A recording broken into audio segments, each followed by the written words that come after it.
In today's video, I'm going to teach you how to utilize Notebooklm. Start by opening Notebooklm in your web browser. Once you are on the main screen, look for the option that says plus create new, then click it. This creates a fresh notebook where you can bring in your own material and have Notebooklm help you work with it. Giving your notebook a clear title can help you stay organized, especially if you plan to create more than one notebook for different projects.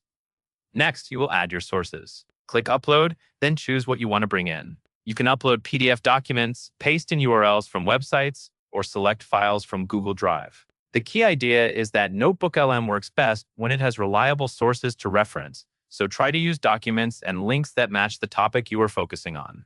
After your files load, give it a moment to process them so the tool can index the content properly. Now, take a look at the right-hand sidebar. This is where you will see the Notebook Guide section.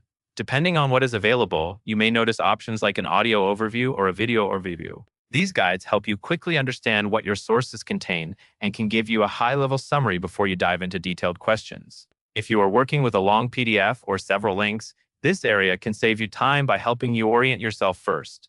Once your sources are in place, move to the chat box at the bottom. Type a specific question about your materials. Being precise will help you get cleaner results. For example, instead of asking for a general summary, ask for the main argument, key definitions, or a comparison between two sections. Notebooklm will respond based on the sources you provided, which makes it useful for studying, drafting, and research workflows. When you receive a helpful response, click the Save to Note icon on that answer. This pins the content to your notes area so you can collect important outputs as you go. Saving the best responses as notes is a practical way to build an outline or a reference board without having to copy and paste everything manually. That covers everything you need to know.